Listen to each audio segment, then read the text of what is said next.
Yes, ni-refer ko siya sa abogado kasi sabi ko, hindi ma-explain ni PRD kung saan nagsimula o paano siya nagkaroon ng ganon. Basta alam niya na lang na nangati daw siya. Sasampahan po ng reklamong pandarambong at graft ng Ombudsman ang mag-inang sina Senator Loren Legarda at Congressman Leandro Leviste. Dati nang kinwestiyon ni Carpio ang pagdawit sa kanya sa usapin ng impeachment ni VP Sara. Inireklamo niya noon ang ilang miyembro ng House Justice Committee, BSP at AMLAC dahil sa pagsasapubliko ng kanilang financial records. Magandang gabi po sa inyong lahat dito sa Donmar TV. At ang pag-uusapan natin ngayon ay itong ang nag-trending ngayon na balita patungkol po dito kay Senator Legarda at ang kanyang anak na si Representative Leviste, no? Iimbestigahan ng ombudsman dahil sa umano'y anomalya sa solar firms. Mantakin nyo ha. Alam naman po natin itong si Congressman Leandro Leviste, maingay rin ito patungkol sa flood control na kapalpakan ng administrasyon. At pati itong si Senator Legarda, no, at si Congressman Leviste, maingay sila sa kapalpakan ng administrasyon. Alam nyo na, di natin alam ha, baka inutusan na naman itong si Remulla, baka lang, analysis lang natin na trabahuin nyo na itong dalawang ito, itong mag-ina. Ang daming sa comment section, ang daming nagsasabi dito na mauna pa kayang makulong itong si Legarda at si Leviste kay ni Martin Romualdez. Pag-usapan natin yan mamaya. At heto po, no? Itong patungkol po sa bank records ni VP Sara at itong kanyang asawa na si Mans Carpio, no? Attorney Mans Carpio, kasi attorney naman yung asawa niya. Kinwestiyon ni Mans Carpio ang legalidad ng pagsusumite ng tax record nila ni VP Sara. Kasi po, karapatan po yan ng asawa ni VP Sara, no, na magsumite po ng question, okay? Mamaya pag-usapan natin yan. Kasi po, alam naman po natin na ang Pangulo ng Pilipinas lamang po ang makapagbigay ng utos ng BIR para ilabas itong mga tax records ng mag-asawa na VP Sara at itong si Attorney Mans Carpio. Alam naman natin, talagang gagawin yan ni BBM. Because si BBM, gagawin niya ang lahat para lang ma-impeach si VP Sara kasi natatakot yan na pag makalusot dito si VP Sara sa impeachment hearing, ay talagang mapresidente si VP Sara sa 2028. Nararamdaman kasi ni BBM na wala nang nagmamahal sa kanya na mga taong bayan. So ito na lang yung panglaban niya. Mamaya pag-usapan natin yan. Heto pa. Itong papanoorin po natin ang full interview, no, ni Vice President Inday Sara Duterte doon sa Hague. Ang nag-interview po ay yung ating kaibigan na si Alvin and Tourism. Nakikita na ngayon ng buong mundo kung anong organisasyon ang ICC o itong International Criminal Court. Yan ang sabi ni VP Sara. Alamin po ang detalyeng highlights dyan patungkol sa sinabi ni VP Sara. At last but not the least ay kung meron pa tayong oras ay papanoorin po natin na itong balita na ito na yung Brave 18 na dating mga empleyado ni Zaldico ay pwede palang maghain ng reklamo sa ICC. Meron pong mga legal experts ang nagsasabi na mas mapapakinggan po sila doon sa ICC. Tingnan lang natin Tingnan lang natin kung hindi ba bias ang ICC. Kasi kung papakinggan ng ICC itong mga 18 ex-Marines, masasabi natin na ang ICC talaga ay tumutulong sa mga humans na kailangan po ng hustisya. 'Di ba? Kasi po, ang Brave 18 na sila yung sana magbubulgar sa mga kabalastugang korupsyon na ginawa ng bansang ito, sila pa yung ginigipit.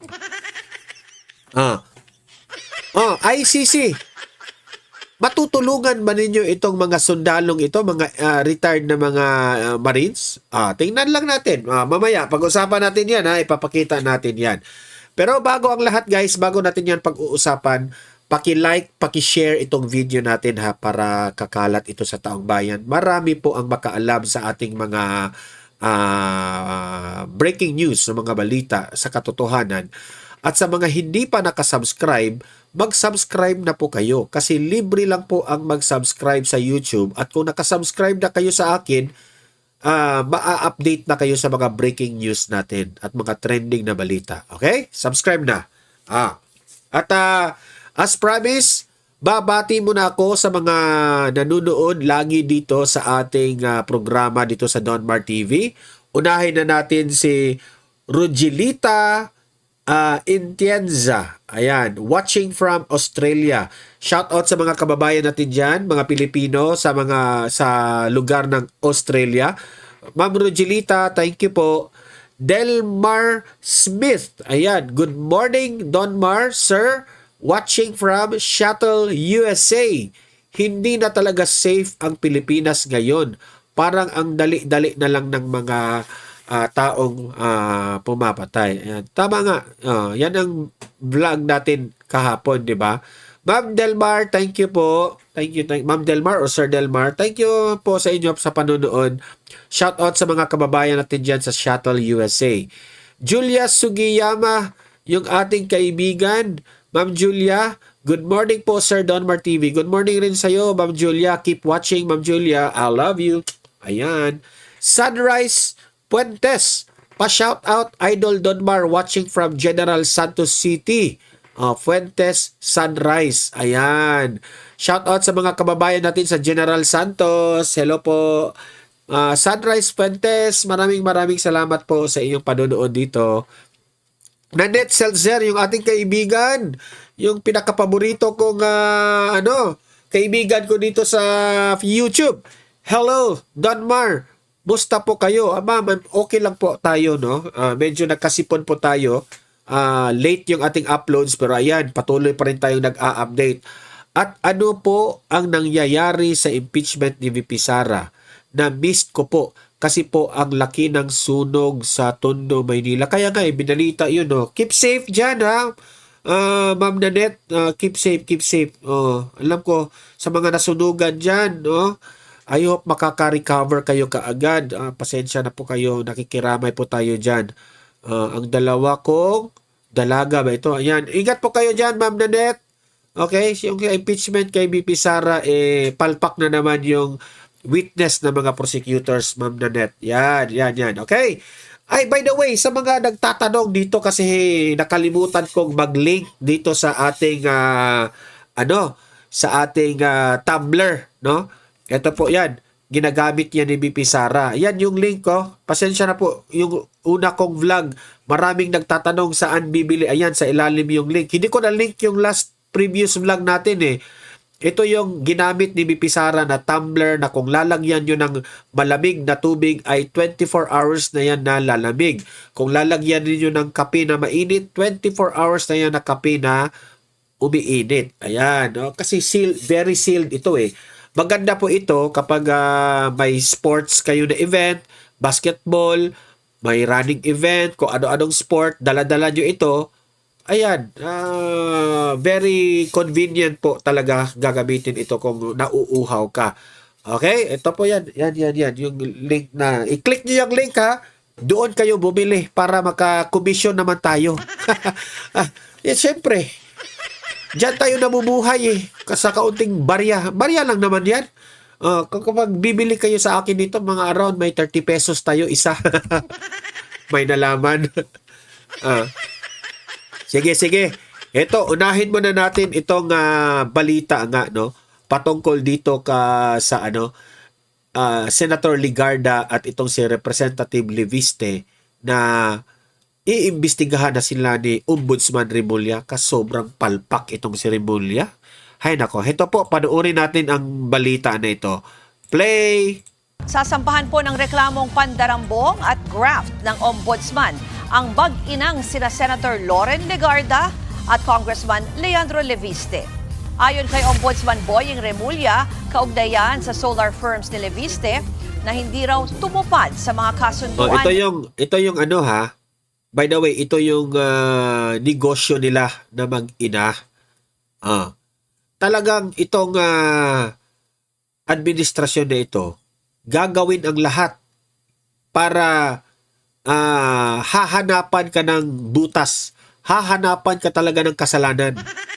Grabe. Kaya nga, itong mga congressman at ilan na mga senador natin ngayon, natatakot na mag-criticize dito sa gobyernong Marcos, itong administrasyong Marcos. Kasi kung mag-criticize ka, ayan, re-risbakan ka ng kaso. Diba? Anong tawag mo dun? Ganyan po ang government ni Marcos. Sobrang, parang martial law. Sa ilalim ng prangkisa, dawit daw si Senator Legarda dahil trumabaho siya para mapunta ang franchise sa kumpanya ng kanyang anak. Dahil umano sa sabwatan ng dalawa na pag-iwanan ng Pilipinas pagdating sa Sabwatan ba talaga ang tawag sa dalawa? solar energy infrastructure. Grabe. Dito, ghost electricity. Pangako nila magpo-produce sila Kung merong ghost projects na mga flood control, dito tinawag naman niya ghost electricity. Tang-inang yan, Remulyas. Sarap mong kurutin, Remulyas. Sarap mong kurutin.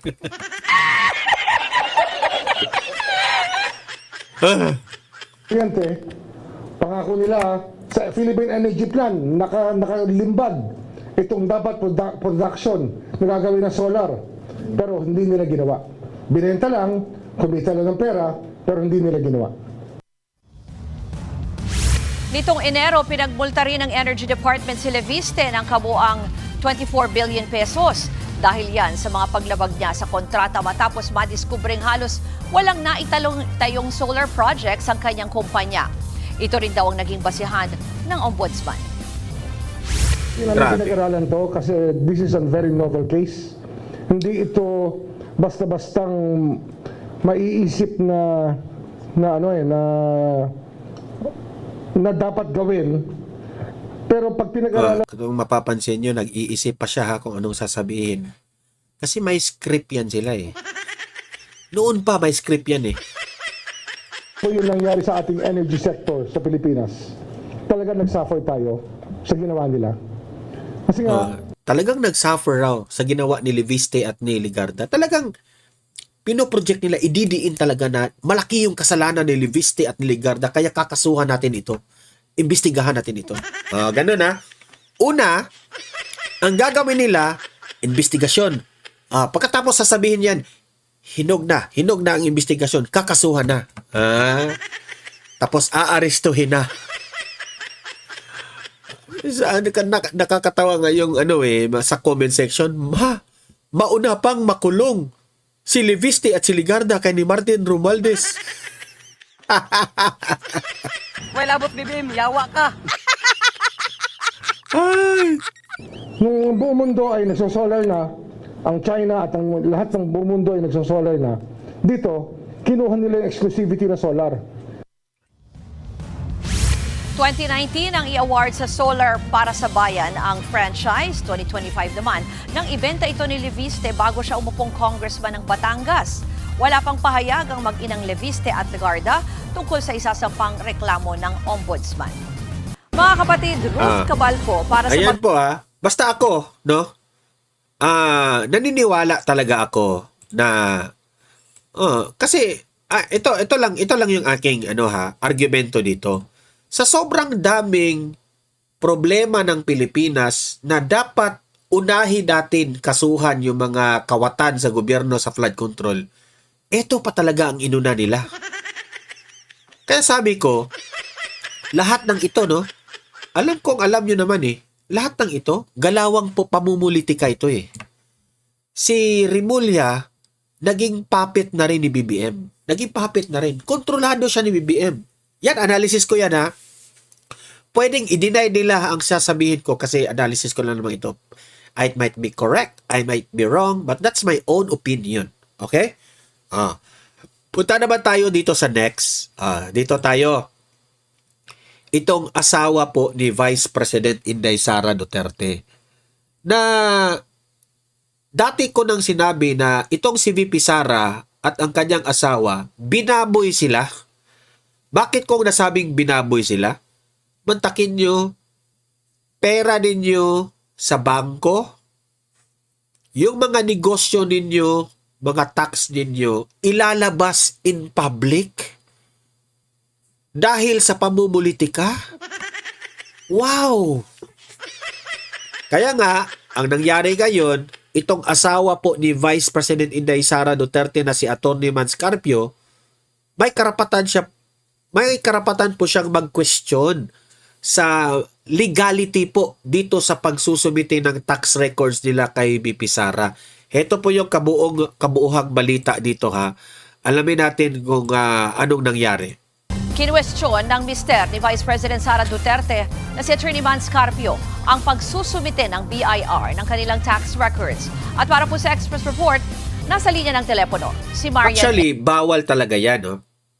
Talagang maraming dadaan. The only, sa batas natin, sa pagkakalam ko sa mga maraming lawyers po na nagkokomento po patungkol dito, ang sabi nila, ang presidente lang ng Pilipinas ang pwedeng mag-utos sa BIR patungkol dyan na malabas yung tax records.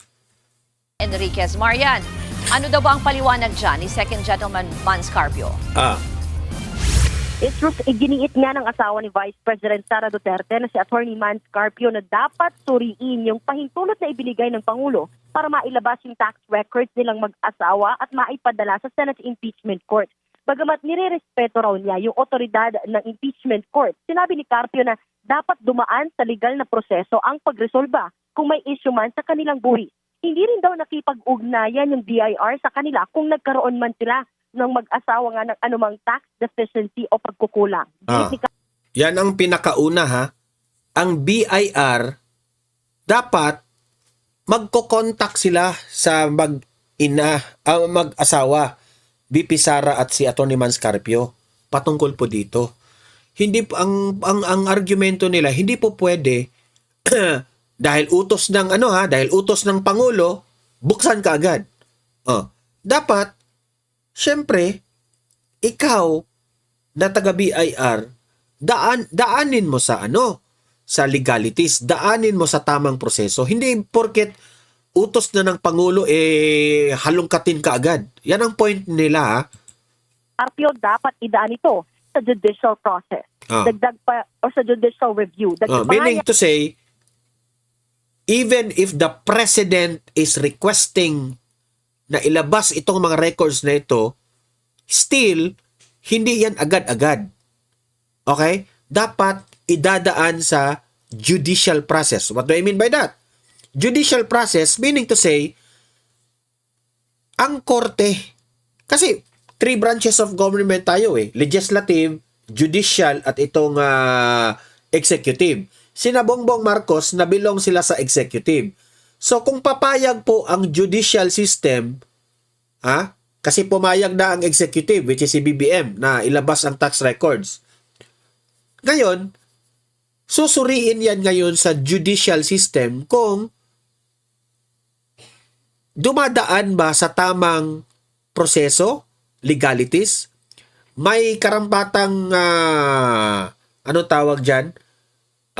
valid reason kung bakit atin pong halongkatin ang tax records at bank records ng mag-asawa.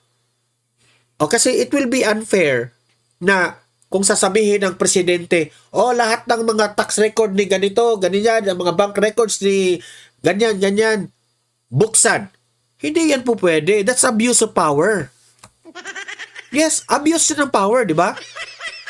Especially na si BBM at si VP Sara magkaaway na ngayon sa politika. So kung may delikadesa po ang gobyerno natin, idadaan natin sa judicial process, judicial system. Hindi porket executive ka, magpa-power tripping ka. Oh, buksan ka agad. Ganun. Hindi pwede yan. Yan ang point ni na Attorney Manscarpio dito.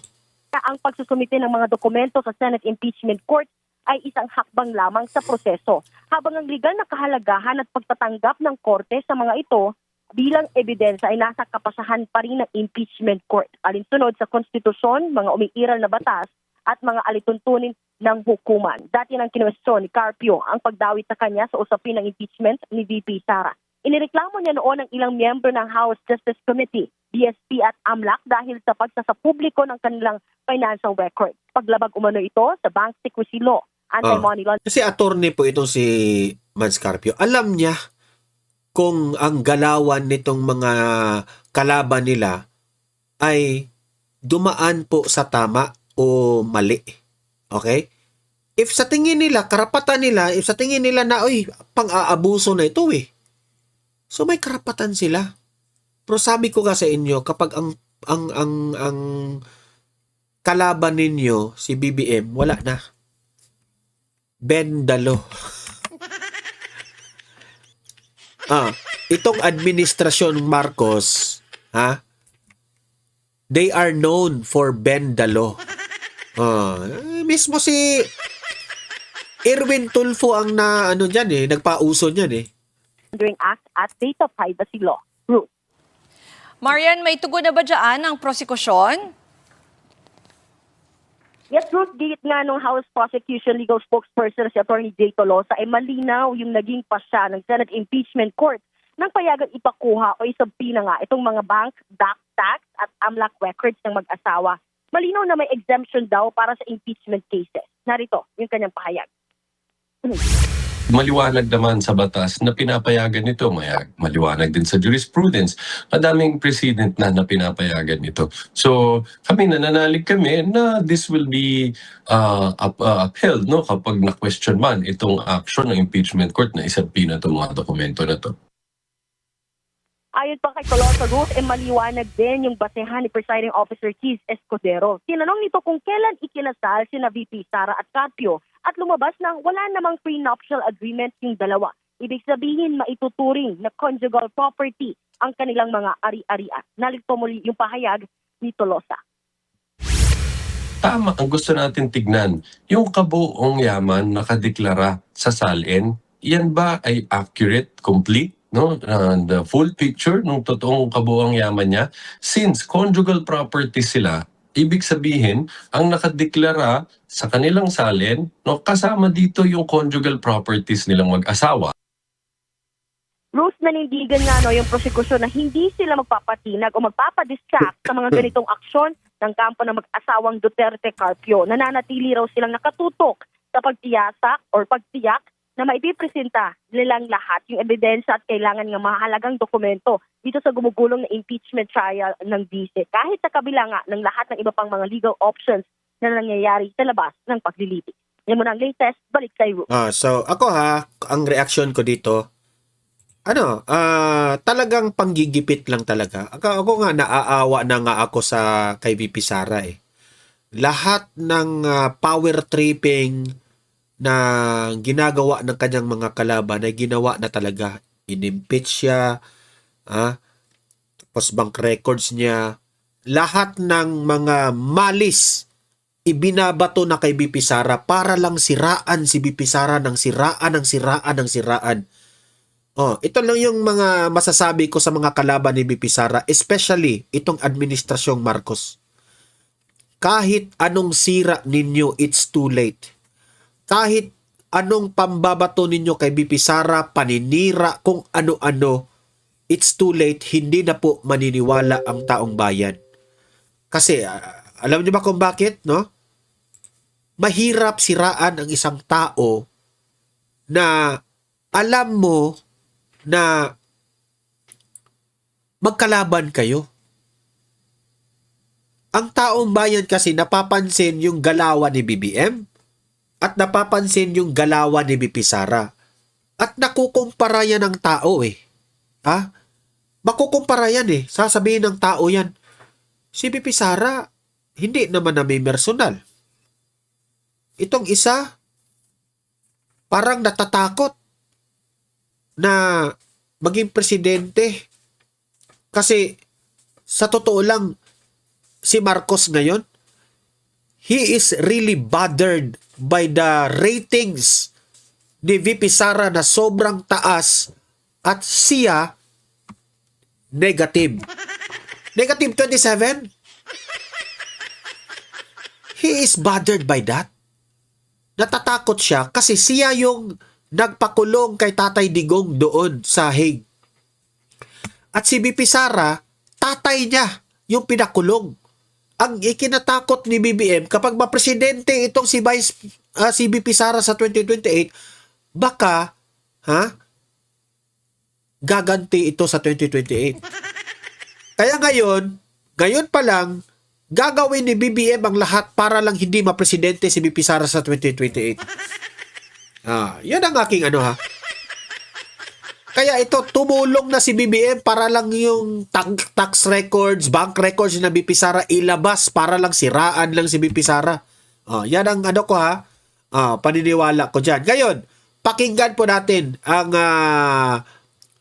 full interview ni VP Sara patungkol po sa mga issues na ito. Vice President Sara Duterte, good Taman. afternoon po sa inyo, ma'am. Kamusta po kayo today, ma'am? Yes, magandang hapon sa inyo lahat. Magandang gabi sa Pilipinas. I am okay today. Walang problema. Ma'am, how's your visit with the former President Duterte? Okay lang ang visit. Very entertaining dahil maraming mga adults only na discussion. For adults only na discussion. Ma'am, Therefore, hindi kayo kasali lahat doon. Kasi mga baby pa kayo. ma'am, how's the overall aura ni PRRD today, ma'am? Because today, the weather is a little bit gloomy than the usual summer weather ng Netherlands. Okay lang naman siya. Nakasweater pa rin siya kahit summer. So, napansin ko sa kanya, winter, spring, summer, and autumn, naka t-shirt and naka sweater and naka jogging pants. Ma'am, just a question about PRRD.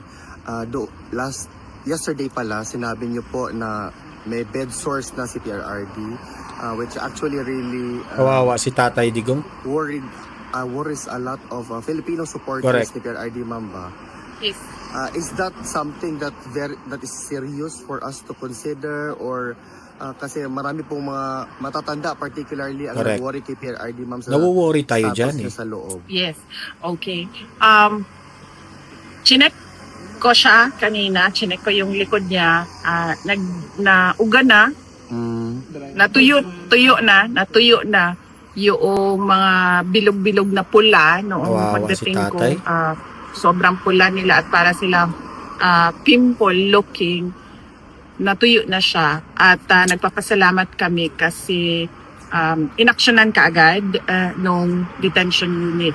Is it a cause for concern? Yes, ni-refer ko siya sa abogado kasi sabi ko hindi ma-explain ni PRD kung saan nagsimula o paano siya nagkaroon ng ganon. Basta alam niya na lang na nangati daw siya. And it's a concern because diabetic si PRD. So as much as possible, ayaw natin na masugatan kahit anong parte ng katawan niya. Kaya sabi ko sa lawyer, kung pwede sana mapaalam sa amin, sa defense group and sa pamilya, kung ano yun para masabihan si PRD na iwasan yung mga bagay na makatrigger na ganon sa kanyang balat para hindi ma-infect. But in as far as his daily activities, ma'am, hindi naman yun naging impediment sa kanya. Nangangati lang siya. Gusto niya ipakalot, gusto niya ipakamot Kawawa. yung ano sa likod niya. Yung Matanda mga na si Tatay Digong, pula-pula doon sa Hindi na likod dapat niya. And ganyanin. then, sinabihan ko siya na pag hindi mo maabot, lagyan mo lang ng ice pack. Mag-request ka ng ice pack, lagyan mo ng ice. Kawawa. Dahil kapag makati, usually, nare-relieve siya sa ice pack. Okay. Ma'am, on a different matter, sa ICC, sinabi niyo po na, well, it's also being pronounced by several individuals na the ICC is facing an existential crisis. And there are a lot of countries already making public yung mga withdrawal nila from the Rome Statute, such as the country Chad and Venezuela. Do you have a specific, or do you have a comment with respect to this development? Well, nakikita na ngayon ng buong mundo kung anong klaseng organisasyon ang ICC at napakita natin through the case of former President Rodrigo Duterte kung anong klaseng institusyon ang ICC. Kahapon doon sa rally, maliwanag na ipakita natin kung sino yung complainant. It's all about politics. Kung sino yung nag-kidnap sa kanya. Ang gobyerno ng Pilipinas, it's all about local politics. Pinakita natin yung subject ng crimes against humanity kuno, which is a drug war program of the government of the Philippines. And napakita natin yung tao na nag-utos ng investigasyon ay merong conflict of interest. So, pero nakikita natin na pinanghahawakan pa rin nila yung kaso ni President Duterte. Nakakulong pa rin yung 81 years old dyan na hirap sa paglalakad. Maraming nararamdaman sa kanyang katawan at hindi nila binibigyan ng release. So, on that note, maipapakita siya na example ng iba't ibang bansa. Correct. Kung ano ang reputasyon at Ng ICC. ano ang interest at agenda ng ICC. Weaponize VP Inday, dumako na po tayo sa Philippine issues, ma'am. Meron, pataas po, ma'am. Sorry, ma'am. Itaas mo, ma'am. Meron pong concern ang mga Kahapon sa rally, merong nag-video dito sa ilalim, ha? Sino yun? Ikaw yun?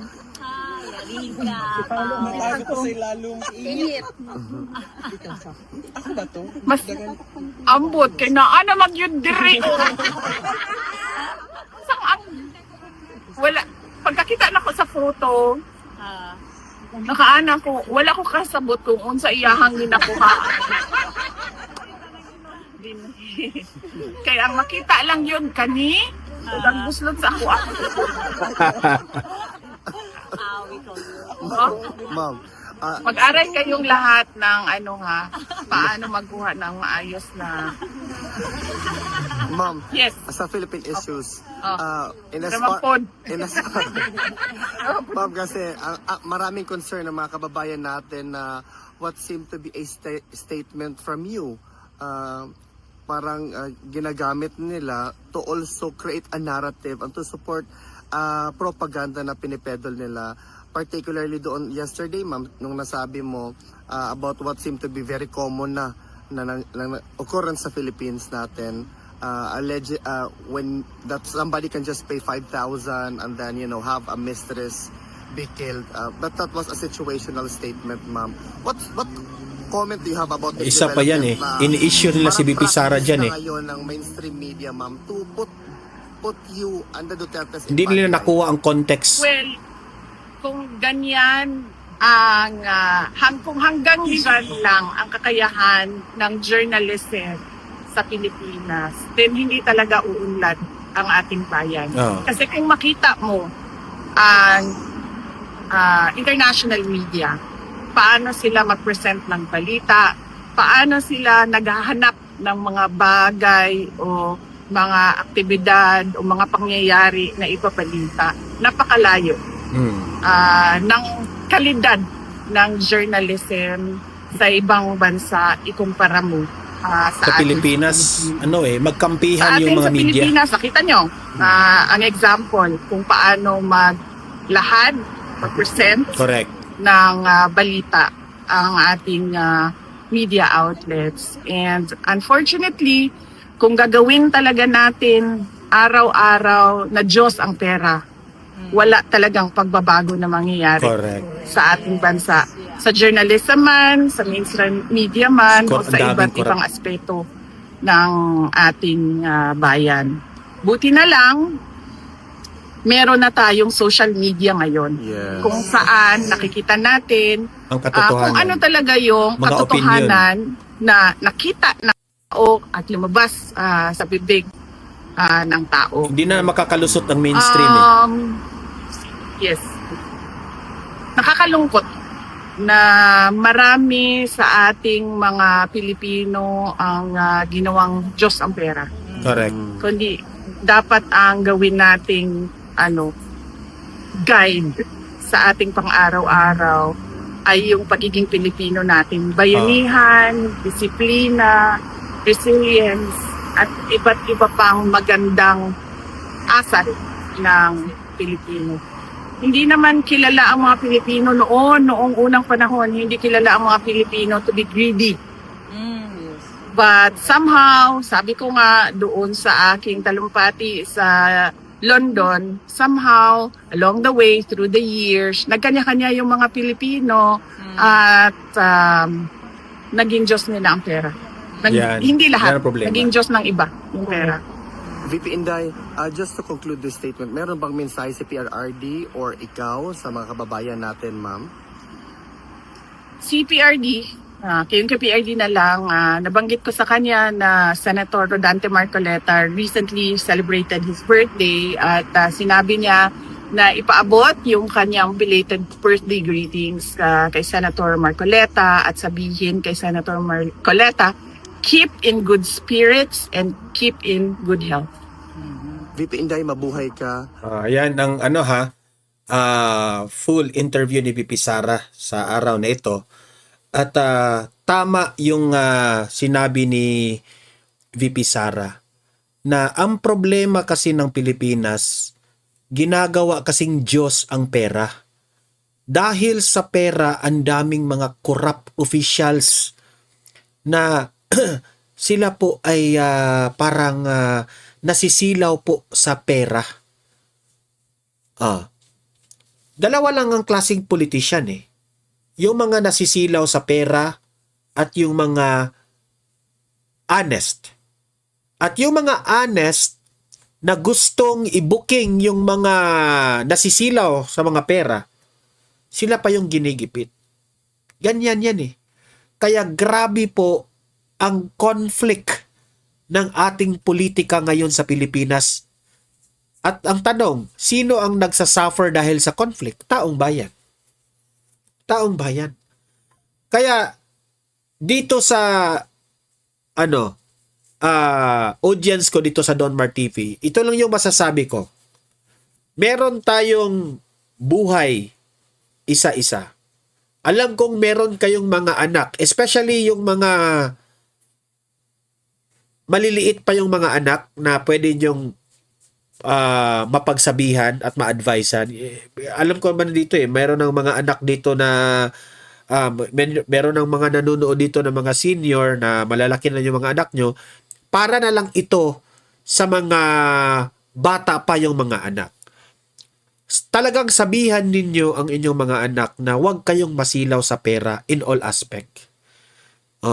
Kasi po ang pera po is the root of all evil. Marami pong mga nangyayaring krimen dahil sa pera. Meron ngang mga mga asawa na ginurgur ng sarili nilang asawa para lang makuha yung masolo nila yung kayamanan ng mag-couple. Merong ganun. Sa labas, merong ganun. Marami pa. Meron tayong mga kaibigan na makipagkaibigan lang sa'yo kasi meron kang pera. Meron ganun. Di ba? Huwag naman kayong ganyan. Ang tunay na mga magkaibigan ay hindi po sapat na ang basihan ninyo ay pera na lang. Oh. Kung hindi ko naman sinabi na dapat tayo ay hindi tayo, kasi meron naman tayong mga kamag-anak na mayroong problema na kailangan ng pera. Oh. Kaya, kayo, bago kayo magbigay ng pera, bago kayo tumulong, alamin nyo muna yung tinulungan ninyo kung talagang pera ba talaga ang dahilan para tutulong ka. For example, if meron kayong relatives, friends, mga kamag-anak na nagkasakit na kailangang pera doon sa hospital, yun, pwede kang tumulong doon. Pero yung mga kaibigan mo na, for example, meron kang pera. Hindi ka mayaman ha, pero meron kang pera. Pero laging dumidikit yung kaibigan mo kasi ano ka eh. May pera ka eh. Oh, nililibre mo, ganun, ganyan. Tapos, alam nyo naman, kapag may pera ka, marami kang kaibigan. Oh, pagkatapos yan, ang masakit niyan, kapag wala ka ng pera, iiwanan ka na. Kaya nga sabi ko sa inyo, malalaman mo yan talaga, ang tunay mong mga kaibigan, kung you have your lowest moment sa iyong buhay. At kung sino yung natira na hanggang sa hirap at nasa taas ka at sa hirap, nandyan yung kaibigan mo yan, yun ang tunay mong mga kaibigan. Ako, ang dami kong mga fake na mga friends pero hindi ko na lang pinapansin yun kasi po, hindi mo kontrolado yung feelings nila, hindi mo kontrolado yung pagkatao nila. Doon na lang tayo sa mga bagay na pwede nating makontrol, which is yung sarili natin. Intindihin na lang natin, iiwas na lang po tayo. Ito po, ini-example ko po ito sa inyo kasi sa politika ngayon, yan nga ang sabi nila, if you are in politics, wala kang permanent na kakampi. Kakampi kayo ngayon, sooner or later magkalaban kayo. Ganyan yan eh. Yan si BBM. Ang nangyari kay BBM ngayon, sila ni Mulya, ang daming mga congressman, dumidikit ngayon sa administrasyon kasi may makukuha sila eh. Oh.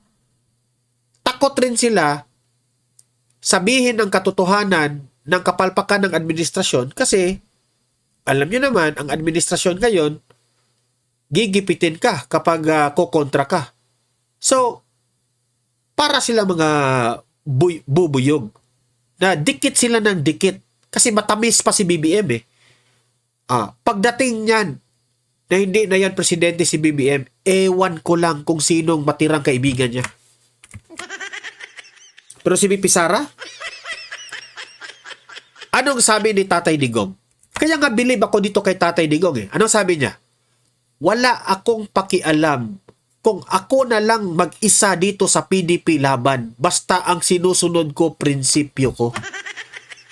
Di ba? Hindi kagaya doon sa ibang mga lumipat ng ibang partido. Wala na sa kanila yung prinsipyo. Importante sa kanila, pera. Yan ang problema natin. Doon po nagtatapos ang ating vlog. Ano na lang po, paki-comment sa inyong opinion. Ilatag nyo sa comment section para mabasa ng iba at mabasa natin. Okay? At sa mga nanonood ngayon, paki-like at saka paki-share itong video natin. Sa mga hindi pa nakasubscribe at nagugustuhan ninyo ang ating talakayan, mag-subscribe na po kayo. Okay? See you in my next video. Have a great day. Have a great night. God bless po sa ating lahat. Mabuhay ang Pilipinas and God save the Philippines. Bye-bye.